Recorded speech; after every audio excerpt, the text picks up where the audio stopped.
আসসালামু আলাইকুম রহমতুল্লাহি প্রাণপ্রিয় দিনী ভাই বোনেরা, আব্দুল্লাহ টিভির পক্ষ থেকে আপনাদের আন্তরিক অভিবাদন, শুভেচ্ছা। সম্মানিত প্রিয় ভাই বোনেরা, আমার চ্যানেলটি সাবস্ক্রাইব করে পাশে থাকা বেল আইকনে অল ক্লিক করুন। ভালো লাগলে অবশ্যই লাইক দেবেন।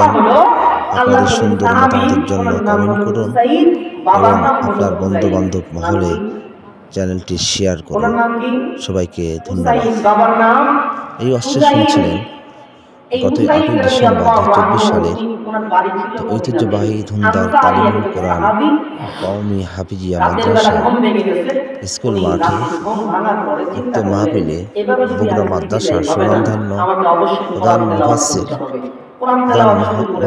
মুহাদ্দিস মাওলানা শেখ জামিল মাদ্রাসা বগুড়া, তিনি অনেক সুন্দর হাদিস থেকে সহি রেজবানি সহি নিয়ত নিয়ে ইমান আকীদা বিশুদ্ধ করেন খুবই গুরুত্বপূর্ণ বক্তব্য রাখেন।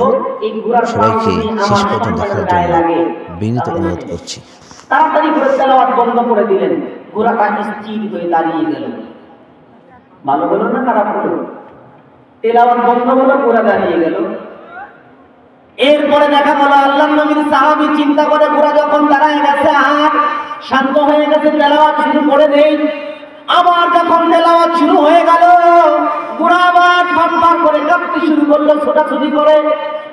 আবার তিনি তেলাওয়াত বন্ধ করে দিলেন, ঘোড়া শান্ত হয়ে দাঁড়িয়ে গেল। এক পর্যায়ে আল্লাহর নবীর সাহাবী ঘর থেকে বাহিরে বের হয়ে দেখেন ডানে কিছু নাই, বামে কিছু নাই, সামনে কিছু নাই, পিছনেও কিছু নাই। কিন্তু থরথর করে ঘোড়া কাঁপে কেন? যখনই কোরআন তেলাওয়াত শুরু হয় ঘোড়ার কাঁপুনি শুরু হয়। বুঝে আসে না, বুঝে আসার কথাও তো না, বুঝে আসার কথা। কোরআন তেলাওয়াত করলে শান্ত হবে, কোরআন তেলাওয়াত করলে আবার অস্থির হয়ে যায়, এটা কি কথা? আল্লাহর বান্দা বুঝে না আসার কারণে উনি বড় চিন্তিত। শেষ মুহূর্ত পর্যন্ত ঘরের উপরের দিকে তাকিয়েছেন। উপরের দিকে তাকাতে দেরি, দেখলেন উপরের দিকে মেঘের খণ্ডের মধ্যে একটা খণ্ড দেখা যায়। আস্তে কোন নাইটা কর, সুবহানাল্লাহ, শুনতে দিনে কষ্ট হবে।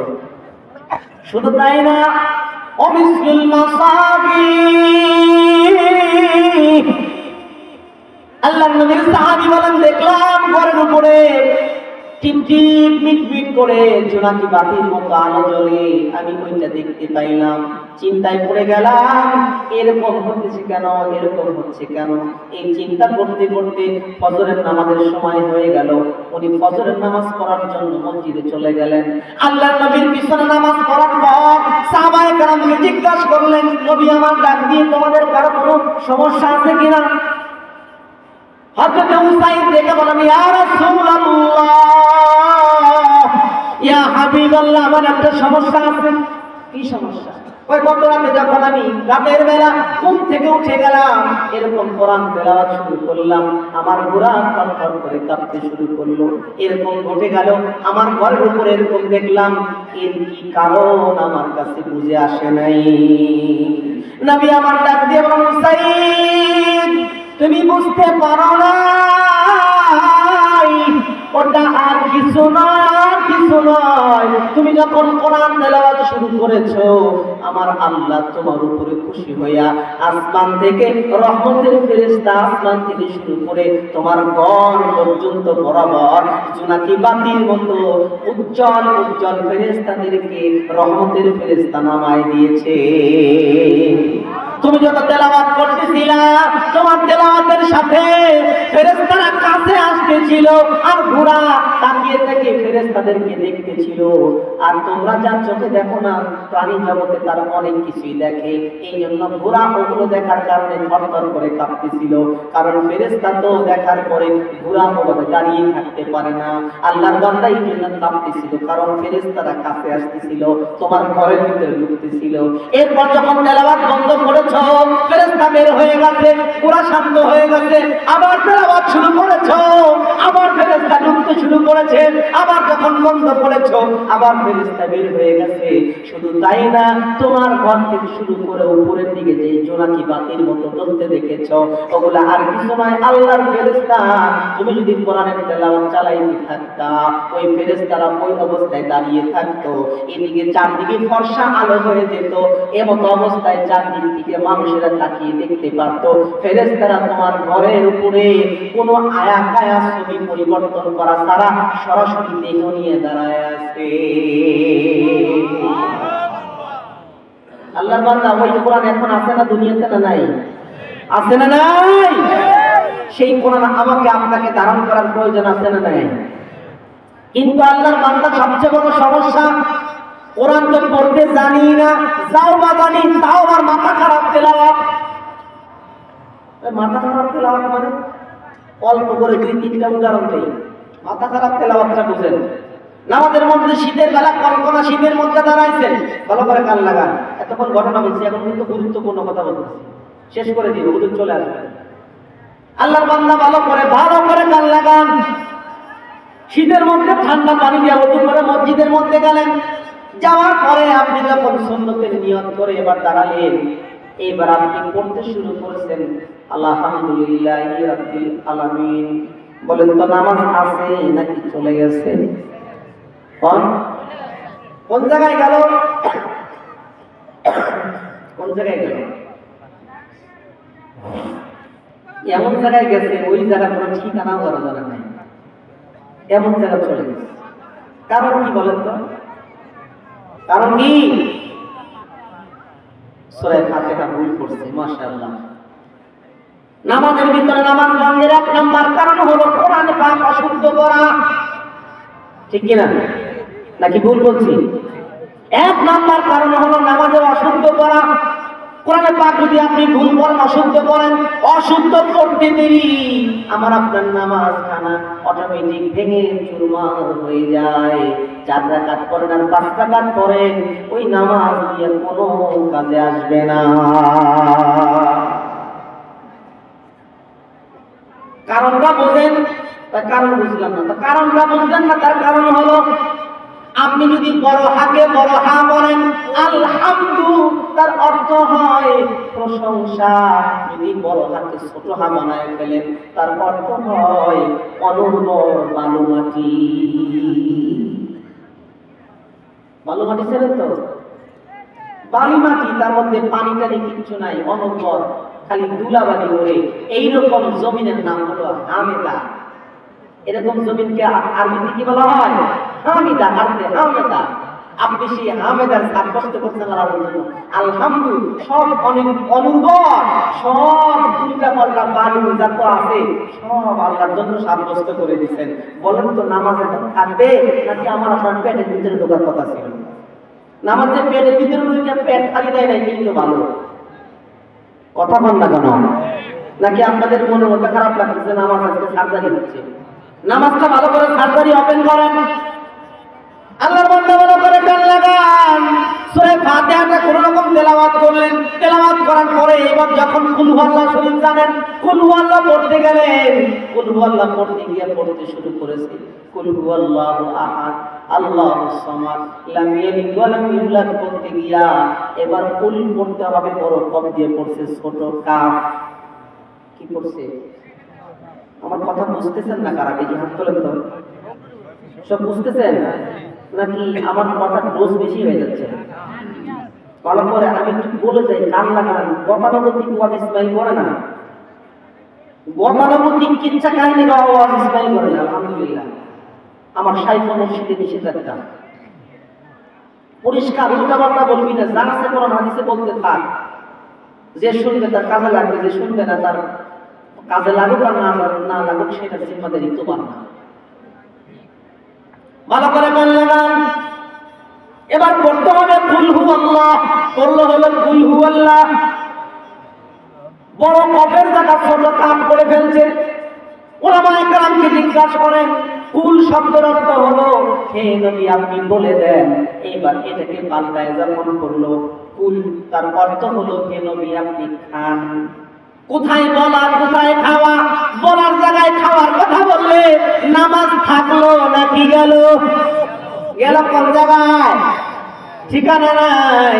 কোন জায়গায় নামাজ চলে গেল? আল্লাহর বান্দা আমার দামটা কোনো জানা না, বড় আশা করছে কোরআন শরীফটা দিয়ে নামাজ পড়বে। এইবার চিন্তা করে অন্য জায়গা জানি আর না জানি, ছোট্টবেলাতে মুরব্বীদের কাছে শিখছিলাম সূরাতুল বাকারা শুরু থেকে আলিফ লাম মিম যালিকাল কিতাবু লা রাইবা ফি পড়তে শুরু করছে। মদ মাখরাজ গুন্না বোঝে না। এবার যখন তেলাওয়াত করতে গিয়া তেলাওয়াত করতেছে যালিকাল কিতাব লা রাইবা ফি, কোন নামাজ আছে নাকি গেছে? কথা বল। ওলামায়ে কেরাম ভালো বুঝবে। বরং এইটা যদি বিশ্বাস করে শুধু নামাজ যাবে না মুসলমান, বরং ঈমানটাও চলে যাবে, ঈমানই থাকবে না। আচ্ছা সমস্যা নেই, আল্লাহর বান্দা ভালো করে কান লাগান। শুধু নামাজ যাবে না, ঈমানটাও চলে যাবে। কিভাবে? কারণ কি বুঝলাম না, আমার কথা এদিকে শোনেন। আল্লাহর বান্দা ভালো করে কান লাগান। শুধু নামাজ যাবে না, বিশ্বাস করলে ঈমানটাও চলে যাবে। কারণ কি? কারণ হলো আল্লাহর বান্দা তার অর্থ এমন ভাবে পরিবর্তন হয়েছে, ওই অর্থ দিয়ে কোরআন পরিবর্তন পাল্টে গেছে। লা রাইবা ফি, তার অর্থ হলো এই কোরআনের ভিতরে কোনো সন্দেহ নাই। এবার যখন লাম টান দেওয়া বাদ দিয়া শুধুমাত্র লামকে সাকিন হরকত দিয়ে পড়ে গেছে লা রাইবা ফি, তার অর্থ হলো অবশ্যই অবশ্যই এই কোরআনের ভিতরে সন্দেহ আছে। চিন্তা করছেন? একবারও কি চিন্তা করছেন? অথচ জিন্দিগিতে কতবার বললেন, কত নামাজ পড়লাম, কত কোরআন তেলাওয়াত করলাম, একবারের জন্য চিন্তা করলাম না হাই রে কি নামাজ পড়তেছি, দেখি একজন আলেমকে কিছু শোনায়, এই নামাজ দিয়ে নামাজে জান্নাতে যাওয়া যাবে কিনা? আরে ভাই এখন অনেকেই মনে মনে বলতেছে তা হুজুর আপনি নামাজের শুদ্ধ আর অশুদ্ধ চিন্তা করতেছেন। অনেক কোম্পানিতে এমন আছে যেই কোম্পানিতে ভর্তি হইলে নামাজই তো লাগে না, সমস্যা কোথায়? কতক্ষণ আছে না নাই? ওদের তো স্পষ্ট কথা, পাকা সিদ্ধান্ত। সিদ্ধান্তটা কি? নামাজ রোজা লাগে, নামাজ না পড়লে কি হবে? ঈমান পাক্কা, ঈমান সব ঠিক আছে। আছে না নাই? মনে হয় আপনাদের এলাকায় নেই, সব আল্লাহ আমাদের বলতে না না না না, ওদেরকে ভালো করে বুঝাই। শুধু বাইরের কথা বলবো না, আমার আপনার ঘরের ভিতরে থাকা মা বোনদেরকে বলবেন রোজা রাখে ঠিকই মতো কিন্তু নামাজ পড়ে না। আছে না নাই? ওই মা বোনেরা ভালো করে কান লাগান। নবী আমার ডাক দিয়ে বলেন মান আকামাস সালাহ, যে নামাজ কায়েম করলো, নামাজ ভালোভাবে আদায় করলো, ফাকাদ আকামাদ্দিন, তার দ্বারা পুরো ধর্ম দাঁড়িয়ে গেল। কোন সুবহানাল্লাহ। যে নামাজ পড়ে তার দ্বারা যাকাত দেওয়া সম্ভব, যে নামাজ পড়ে তার দ্বারা হজ করা সম্ভব, যে নামাজ পড়ে তার দ্বারা আল্লাহর বিধান মানা সম্ভব। যে নামাজই পড়ে না সে তো সম্পর্ক আল্লাহর সাথে থাকলো না, তার সম্পর্ক হলো কার সাথে? চিল্লায় কোন? শয়তানের সাথে। এই জন্য আল্লাহর বান্দা আমার আপনার আলোচনা ছিল কোরআনের সাথে সম্পর্ক করবো ইনশাআল্লাহ। আরো জোরে বলেন ইনশাআল্লাহ। কিন্তু দুঃখের বিষয় আজকে আবার আপনার এই যে কিছুক্ষণ আগে আলোচনা হলো, কত বড় বড় মানুষ এসে সামাজিক মানুষেরা রাজনৈতিক ব্যক্তিত্বরা আলোচনা করে গেল, এই সমস্যা সেই সমস্যা, ওই সমস্যা ওই সমস্যা, ওই সমস্যা এই সমস্যা, অমুক সমস্যা তমুক সমস্যা, অমুকের জমি নাই, অমুকের দোকান নাই, অমুকের ছেলে নাই, অমুকের মেয়ে নাই, গেছে কোথায়? সব খাইছে। আচ্ছা বলেন তো এরা কি কোরআনওয়ালারা খাইছে নাকি কোরআন ছাড়াওয়ালারা খাইছে?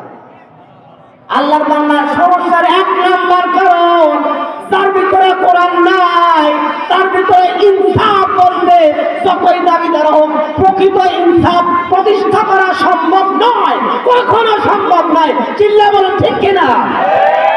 যার ভিতরে কোরআন আছে তার দ্বারা জুলুম করা সম্ভব নয়। জুলুম আর কোরআন এক জায়গা হতে পারে না, এক জায়গা হতে পারে না। মেম্বার সাহেবের কাছে কোরআন নাই, মেরে খায়। চেয়ারম্যান সবার কাছে কোরআন নাই, ও মেরে খায়। এমপির সাথে কাছে কোরআন নাই, মেরে খায়। প্রধানমন্ত্রীর কাছে কোরআন নাই, মেরে খায়।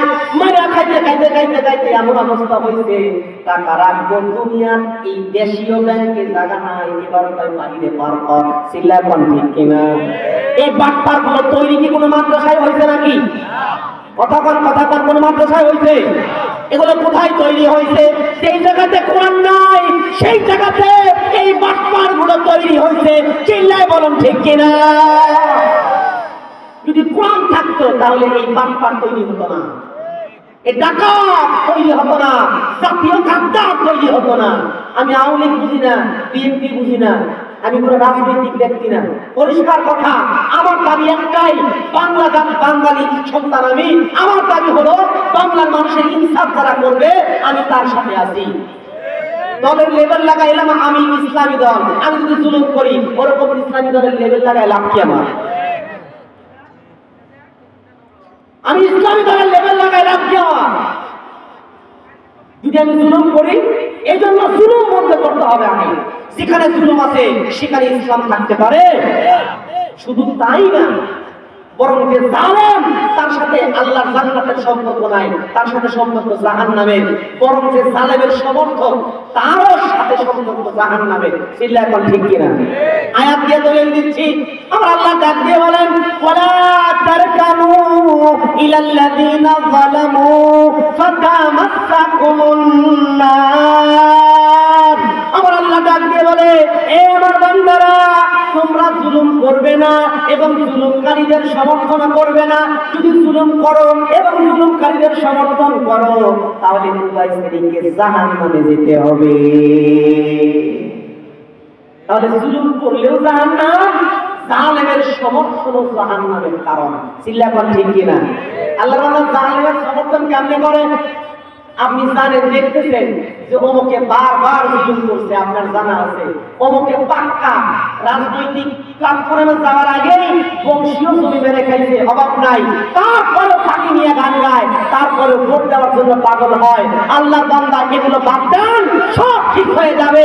কোরআন ধারণ করেন, সব ঠিক হয়ে যাবে। কোরআন ধারণ করেন, নামাজ ঠিক হবে। কোরআন ধারণ করেন, মাদ্রাসা ঠিক হবে। কোরআন ধারণ করেন, সমাজ ঠিক হবে। কোরআন ধারণ করেন, স্ত্রী ঠিক হবে। কোরআন ধারণ করেন, আমরা